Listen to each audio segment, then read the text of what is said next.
Eu saúdo a todo o povo de Deus com a paz do Senhor. Amém. Eu convido os amados para ficar de pé comigo, por favor, em nome de Jesus. Para a gente ler a palavra que se encontra no Evangelho segundo escreveu São Marcos, capítulo 10 e o versículo 17. O Evangelho segundo escreveu São Marcos, capítulo 10 e o versículo 17. Glória a Deus.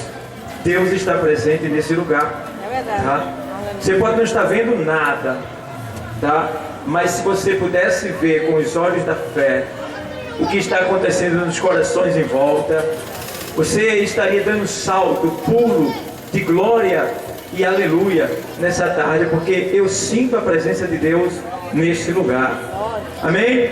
Diz assim o texto sagrado: e pondo-se a caminho, correu para ele um homem, o qual se ajoelhou diante dele e lhe perguntou: bom mestre, que farei para herdar a vida eterna? E Jesus lhe disse: por que me chamas bom? Ninguém é bom, senão um, que é Deus. Tu sabes os mandamentos: não adulterarás, não matarás, não furtarás, não dirás falso testemunho, não defraudarás alguém, honra a teu pai e a tua mãe. E ele, porém, respondendo-lhe, disse: mestre, tudo isso guardei desde a minha mocidade. E Jesus, olhando para ele, o amou e lhe disse: falta-te uma coisa. Vou repetir: falta-te uma coisa. Vai e vende tudo quanto tens, e dá aos pobres, e terás um tesouro no céu.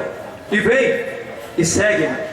Mas ele, contrariado com essa palavra, retirou-se triste, porque possuía muitas propriedades.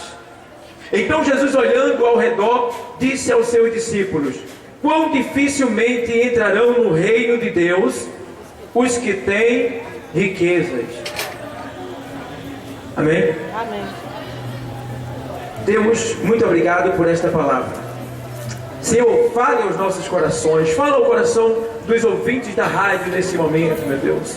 Ilumina minha mente e me faça lembrar de tudo aquilo que eu li. Em nome de Jesus. Amém. Os que têm assento, podem sentar. Glória a Deus. Amados irmãos, nós lemos aqui um texto. O texto foi um fato real, um acontecimento de quando o Senhor Jesus estava aqui na terra entre nós. E esse texto foi narrado pelo nosso irmão Marcos. A gente vê aqui nesse texto que o Senhor, ele tinha acabado de sair de um sermão, e quando ele já estava pondo-se a caminho, correu para ele um homem, o qual se ajoelhou diante dele e lhe perguntou: bom mestre, que farei para herdar a vida eterna? Então veja bem, Jesus já estava saindo daquela localidade, e diz a palavra que este homem veio correndo e se jogou de joelho, se lançou de joelho aos pés do Senhor Jesus Cristo. E eu acho bonita essa passagem, porque o texto diz que o jovem, ele disse assim: olha, bom mestre, o que hei eu de fazer, o que hei de fazer para herdar a vida eterna? Então eu vejo aqui algo tremendo nesta passagem bíblica. Primeiro, a gente vê que o jovem, ele tinha sede, ele tinha pressa, ele tinha ansiedade, ele tinha um desejo imenso de alcançar, de receber, de tomar posse da vida eterna, ao ponto dele chegar, correr e se lançar de joelho aos pés do Senhor. E tem mais, quando ele se lança de joelho em meio a toda aquela multidão, ele não teve vergonha, tá? Ele não ficou tímido, tá? Ele não foi covarde. Ele reconheceu que Jesus, ele poderia lhe dar a vida eterna. Ele reconheceu isso e foi a pessoa certa. E quando ele diz: olha, bom mestre, que hei de fazer para herdar a vida eterna? Aí ele chama Jesus de bom. E o judeu não chamava ninguém de bom. O judeu só direciona essa palavra bom a Deus. Por isso que Jesus, como judeu, ele olha para o rapaz e diz: olha, por que tu me chamas de bom? Aí tem um mistério. O mistério é que o rapaz que se ajoelhou sabia, ele tinha certeza, convicção no seu coração que Jesus é Deus, que Jesus é o Messias enviado por Deus, que Jesus é a palavra de Deus. Então ele sabia, ele não tinha dúvida, e por isso que ele se ajoelhou, porque ele era um homem muito rico, ele tinha muitas herdades, tá? Tinha muitos empregados, casa bonita, era um homem de boa condição financeira, vivia muito bem, não precisava de nada. Mas ele não olhou para a sua riqueza naquele momento, ele não olhou para seu status, não olhou para seus empregados, ele não olhou para quem estava em volta do mestre, ele olhou para ele, para a alma dele que estava necessitada naquele momento, e se lançou ao chão e pediu socorro ao Senhor, dizendo: bom mestre, o que hei de fazer para herdar a vida eterna, para herdar a vida eterna? Então aquele homem, ele conhecia, ele sabia que existia uma vida após a morte. Ele sabia que após a morte física, o homem passa desta dimensão para a dimensão espiritual, que é uma dimensão eterna, sem volta. E aí ele tinha essa ânsia no seu coração. E ele diz: olha, o que hei de fazer para herdar a vida eterna? A pergunta dele estava errada, porque ninguém tem que fazer nada para herdar a vida eterna. Basta crer, basta acreditar, basta ter fé na palavra de Deus, que a salvação lhe é dada. Porque a salvação não é por mérito humano, não vem pelas obras, é dom de Deus. Então, amados, a gente vê que ele se lança ali.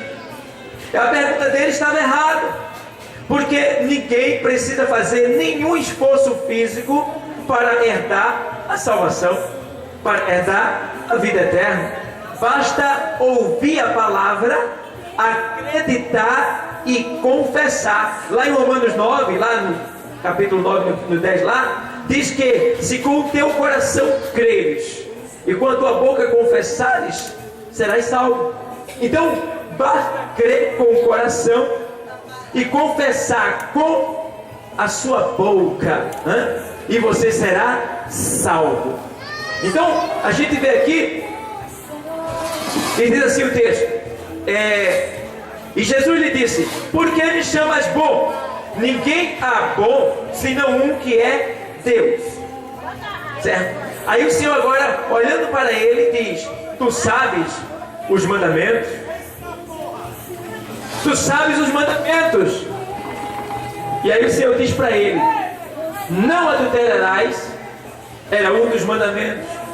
Não matarás, não furtarás, não dirás falsos testemunhos, não defraudarás alguém, honra a teu pai e a tua mãe. Até aqui, depois hoje eu leio o resto.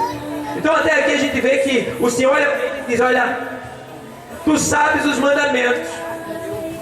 Ou seja, o Senhor deixa bem claro que para a gente herdar a vida eterna, tem alguma coisa que a gente tem que observar, tem alguma coisa que a gente tem que saber. E o que é? São os mandamentos do Senhor. Nesse tempo aqui, era a lei de Moisés, era o Pentateuco, a Torá, os 5 primeiros livros da Bíblia, que os judeus usavam como livro de prática, de regra e de fé. Então eles usavam este livro para se guiarem na sua vida com as extraordinárias sessões, podemos dizer assim, ou cultos de adoração, onde ali eram lidos nas sinagogas os rolos dos profetas, mas eles se guiavam pela lei, tentavam cumprir a lei, ainda que ninguém conseguiu cumprir a lei, mas eles tentavam seguir segundo a lei. E a gente vê que o Senhor, olhando para aquele jovem, ele diz: olha, tu sabes os mandamentos.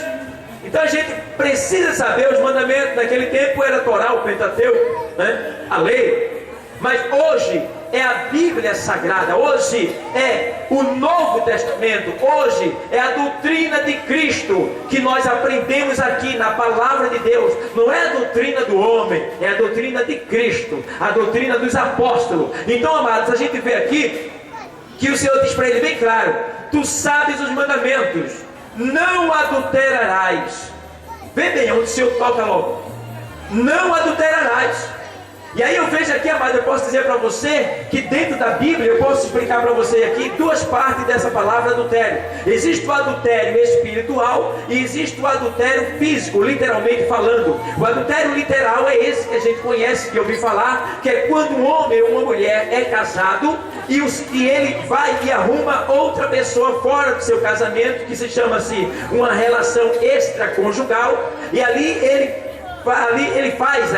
tem aquela relação com a outra pessoa. Então isso é caracterizado um adultério, tá? É uma direção contra o casamento, contra a aliança de Deus com o homem no altar. Então a gente vê que o Senhor diz: olha, não adulterarás, tá? Não adulterarás. Então, amados, nesses últimos dias que a gente está vivendo, né, é uma palavra que tem crescido muito. É uma ação que tem crescido muito no mundo inteiro, que é a prática do adultério. E Deus não se agrada, Deus odeia essa prática. Deus ama o adúltero, mas Ele aborrece o adultério, Ele odeia. E a pessoa que continuar nesta vida, a tendência é ela morrer, ela ir para o inferno de cabeça para baixo mesmo. A Bíblia não diz que é de cabeça para baixo, mas eu estou dizendo, porque a Bíblia diz que serão lançados no inferno. Então, quem é lançado? Então, amados, a gente vê que o Senhor diz: não adulterarás. E adultério existe de várias maneiras, né? Existem pessoas que adulteram no sentido espiritual. Por exemplo, um adultério que poucas pessoas percebem que acontece, que é uma traição contra Deus, é quando a pessoa se curva diante de qualquer outro ser que não é Deus para adorar. Como, por exemplo, eu já vi pessoas se curvando diante de uma vela e fazendo pedido. Eu já vi pessoas se curvando diante de uma estátua de gesso, de ferro, de prata, de madeira, de barro, e fazendo um pedido. E eu fico pensando assim: meu Deus, tem misericórdia desta vida. Esta vida está cega e precisa de uma luz. E ali muitas vezes, quando eu tenho oportunidade, eu falo do amor de Deus, que é vivo, que é poderoso, o nosso Senhor e Salvador Jesus Cristo, que veio a essa terra, que se fez homem aqui nesta terra, que sofreu os nossos pecados e morrendo, se entregando em nosso lugar, voltou para o céu e está lá intercedendo por todo aquele que crê nele, que faz a sua vontade. Então essas pessoas, infelizmente, estão adulterando contra o Deus que fez o céu e que fez a terra, porque Deus não dá a sua glória para outrem. Deus não dá a sua glória para outro. E tem mais: Deus é ciumento. Deus fez a criatura e Ele quer ser adorado pela sua criatura. Ele não quer mais nada, Ele quer ser adorado pela sua criatura. E nesses últimos dias a gente vê que existem sacerdotes que poderiam ensinar a verdade, que poderiam ensinar que não se deve adorar nenhum outro Deus senão o Deus Todo-Poderoso, Pai de nosso Senhor e Salvador Jesus Cristo. Mas infelizmente muitas pessoas ainda estão indo por direções erradas, ainda estão indo, andando, seguindo guias cegos por esse mundo e se deixando levar por adorações que não agradam a Deus. Mas nessa tarde Deus me mandou aqui para te dizer que Ele te ama, que você é especial e que tem mais. Ele diz na sua palavra que Ele não leva em conta o tempo da ignorância, mas que o homem se arrependa. O tempo da ignorância é o tempo em que o homem não conhece a Deus no seu profundo. Mas nessa tarde o Senhor está vindo aqui e está se fazendo conhecido por você através dessa palavra, e Ele está dizendo: olha, não te curva mais diante de ninguém a não ser de mim. E quando a gente se curva diante do Deus invisível e fazemos um pedido a Ele em nome do seu Filho Jesus, com certeza pode esperar que Ele vai te responder. Ele vai se levantar e vai atender o teu clamor, porque Ele é Deus, Ele é vivo, Ele existe, Ele é todo poderoso, e Ele sente prazer em ajudar a criatura que se direciona a Ele. E aí a gente vê que existe esse tipo de adultério, o físico e o espiritual. Existem muitas pessoas nesse tempo que está adulterando espiritualmente falando, né? Pessoas que estão adorando vários tipos de coisas, né? Que caracteriza-se, ou seja, um tipo de idolatria, é um adultério contra Deus também, é uma idolatria. Então Deus, Ele não quer que o homem siga por esse caminho, porque Deus abomina a idolatria. A idolatria é quando a pessoa coloca qualquer outra coisa acima de Deus na sua vida. É quando a pessoa coloca qualquer coisa no seu coração que toma o lugar de Deus na sua vida. Eu não sei o que é que tem tomado o lugar de Deus na tua vida. Talvez seja um carro, talvez seja uma empresa, talvez seja o teu dinheiro, talvez seja um ato sexual ou um vício nas drogas. Eu não sei, alguma coisa pode estar tomando o lugar de Deus na tua vida, mas nessa tarde Ele chega para te dizer: olha, filho meu, dai-me o teu coração, dai-me o teu coração, porque lá em Provérbios, já foi lido hoje, diz que em 14:12 diz que há caminhos que ao homem parece direito, parece perfeito, mas que o seu final é caminhos de morte. E Deus não quer que você morra, porque lá no livro do profeta Ezequiel está escrito que Deus não quer que o ímpio morra na sua impiedade, na sua maldade, mas que ele se converta e viva. Então nessa tarde Deus, Ele quer te dar vida através do seu Filho Jesus, da sua palavra que está sendo anunciada nesta tarde. E aí a gente vê que Ele diz: não adulterarás. É um pecado terrível e manda para o inferno, não tem meio termo. Jesus disse: não adulterarás. E aí agora Ele vem também aqui, Ele diz assim: olha, não matarás. Mas baseando-se na lei aqui, deixa eu ver para você, não adulterarás aqui, não matarás, não matarás. A gente vê que nesses últimos dias o homicídio, né? Os assassinatos, a violência, o derramamento de sangue tem aumentado. Por mais que as autoridades invistam na segurança, mas os policiais, os carros, os seguranças não podem estar em todo lugar ao mesmo tempo. Então, quando menos se espera, ali acontece um ato de terror, acontece um crime, algo que vem entristecer a alma humana. Mas o Senhor está dizendo aqui: olha, não matarás, porque lá em Gênesis capítulo 9 diz que o homem que derramar o sangue do outro terá também o seu sangue derramado. É a Bíblia que diz isto. Então é por isso que a gente vê a pessoa vai matando um, matando o outro, matando o outro, matando o outro, mas lá na frente chega outro que vai e mata ele. Vai e mata ele. Então nesse tempo que nós estamos vivendo, não vale a pena querer ser o maioral, querer ser brabo, querer mandar, querer destruir, porque a Bíblia diz no livro de Provérbios que é melhor um cão vivo do que um leão morto. O leão não é bravo, né? Mas de que adianta um leão morto? Ele não é bravo, mas ele morto. Aí a Bíblia diz: é melhor um cão vivo do que um leão morto. Entre o leão e o cão, qual é o mais valente? O leão, mas morto não adianta de nada. É melhor ser um cão, na linguagem bíblica está dizendo, do que ser um leão morto, tá? É melhor levar nome de mole, de bobão, por ter perdoado, por ter amado, por ter deixado para lá, do que você tentar resistir e depois perder a sua vida. Então nessa tarde o Senhor está dizendo: olha, não matarás. Porque se Deus está falando esta palavra nessa tarde, é porque tem alguém que está ouvindo esta palavra que está com pensamento de morte no seu coração. E nessa tarde Deus que está vendo o teu coração, o teu pensamento, Ele está dizendo: ei, não matarás, porque o homem que derramar o sangue terá também o seu sangue derramado. Então, amado, nessa tarde o Senhor está vindo como livramento para você. Jesus nessa tarde está vindo como alguém que pode te ajudar, que pode solucionar a tua casa. Ele está vindo com a solução da tua causa. Ele é o Deus das causas impossíveis. Quando Ele estende as suas mãos, ninguém pode fazer Ele voltar atrás. Então vale a pena reconhecer este Deus como Senhor da tua vida, assim como nós reconhecemos como Senhor da nossa vida. E Ele diz mais aqui: olha, não matarás. Tem um texto aqui voltado para esta palavra, não matarás, que eu vou ler para você aqui. Está lá na primeira, no livro de Marcos, aqui no mesmo livro, 7:21, aqui no Evangelho de Marcos 7:21, ele diz assim, o texto sagrado: porque do interior do coração dos homens saem os maus pensamentos, os adultérios,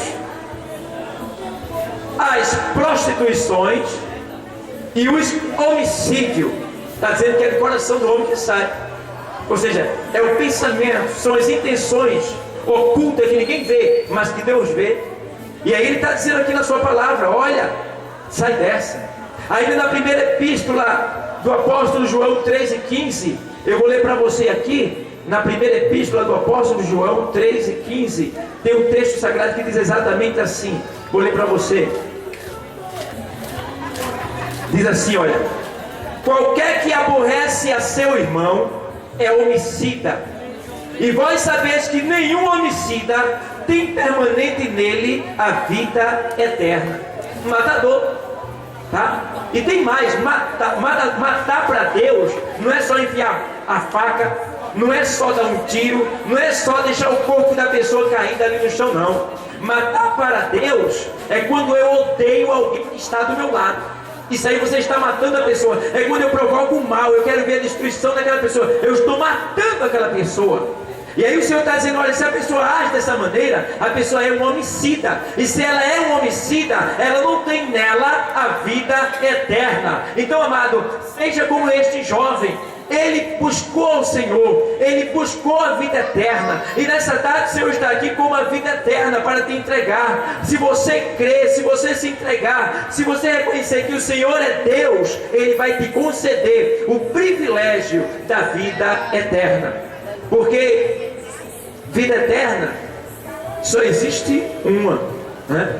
Existe a vida eterna e a morte eterna, tá? A morte eterna é o homem morrer sem Cristo e vai viver eternamente separado dele em um lugar de tormento. E vida eterna é a pessoa aceitar a Cristo como Senhor, tá? Está lá em no Evangelho escrito por João 1:12.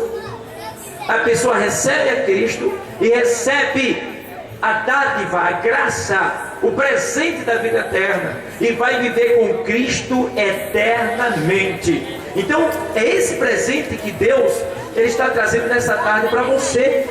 Ele diz mais aqui ainda assim, olha: não furtarás, não matarás, não furtarás, tá? Furtar é o que?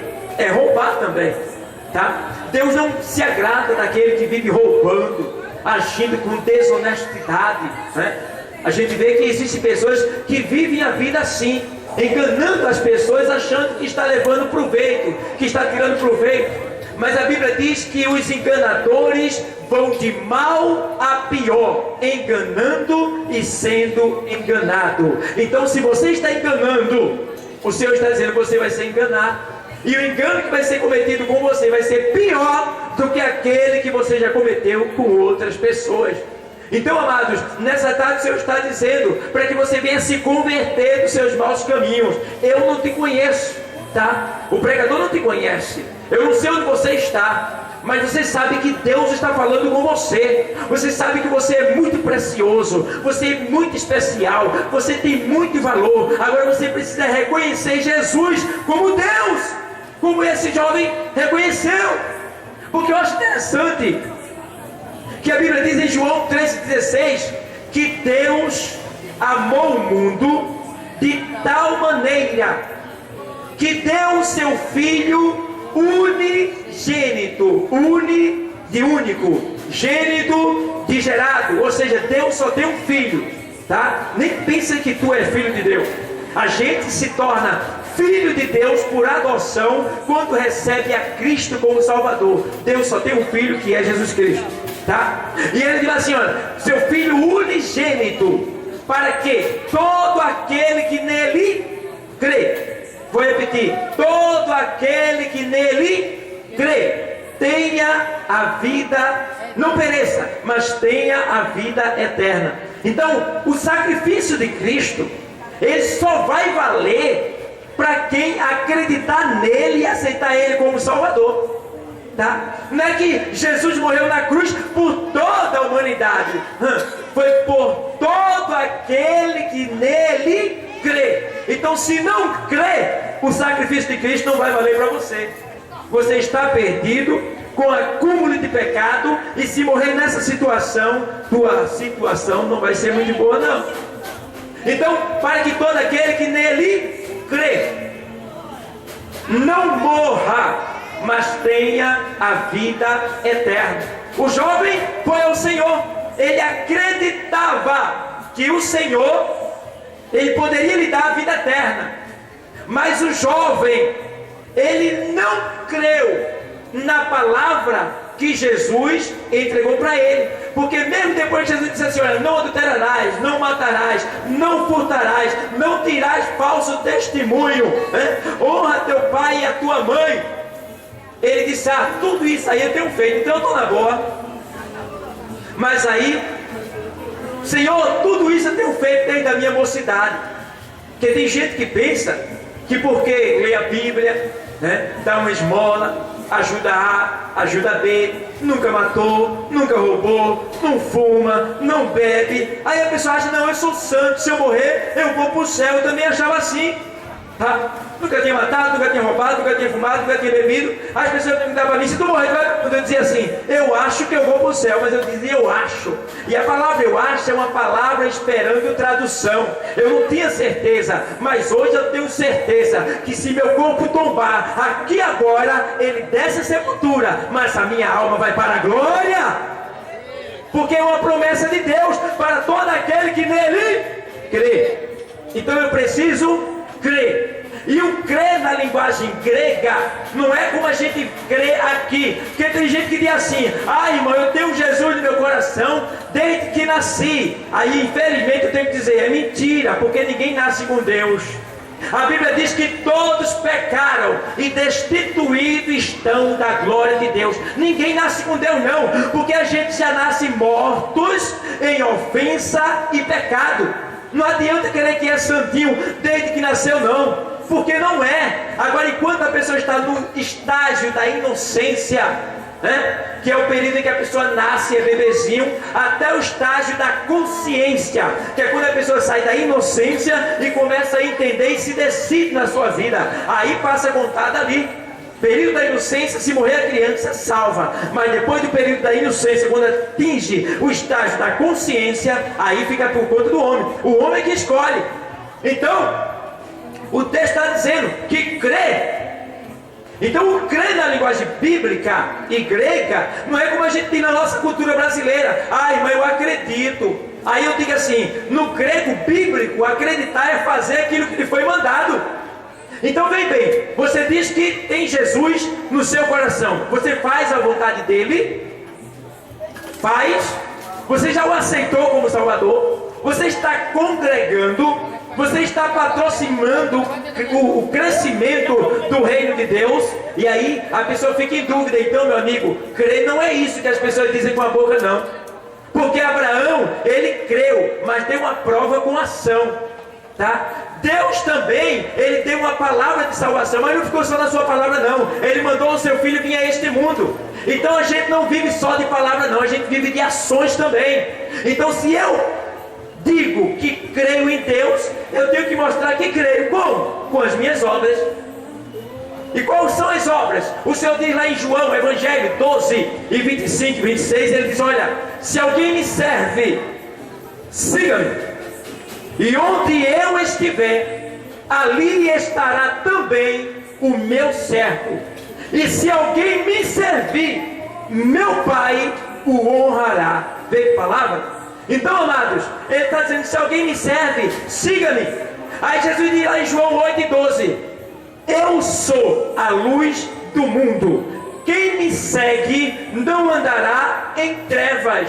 Ele estava dizendo: olha, treva na Bíblia é sinônimo de pecado. Então se eu sigo Jesus Cristo, eu não posso estar vivendo pecando. Porque lá em Romanos 6 diz assim: que diremos pois?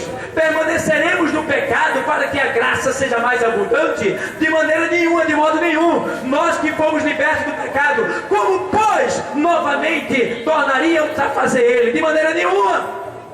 Então quem é liberto, é liberto. Por isso que o Senhor Jesus ele disse: olha, se pois o Filho vos libertar, verdadeiramente sereis livres. Porque quando Jesus liberta, liberta de verdade. Então, amados, ele diz: não dirás falso testemunho, honra teu pai e a tua mãe. E aí ele diz: tudo isso eu tenho feito. Não adianta você só fazer obras boas, e não fazer aquilo que Deus lhe mandou fazer, amar, tá? Porque é o nosso dever ser bom, é o dever de todo ser humano ser bom. Nós devemos ser pacíficos com todas as pessoas. Mas aí aqui no texto ele diz mais assim, olha, diz assim, ó, ele diz assim, ele porém respondendo, lhe disse, mestre, tudo isso guardei desde da minha mocidade. E Jesus olhando para ele, o amou. Olha, Jesus o amou. Vê só, Jesus gosta quando a pessoa faz o que é bom. E lhe disse, falta-te uma coisa. Ó, agora ele entrou em parafuso, porque tudo que o mestre tinha mandado ele fazer, ele disse que fez desde a mocidade dele. Mas aí Jesus olha para o coração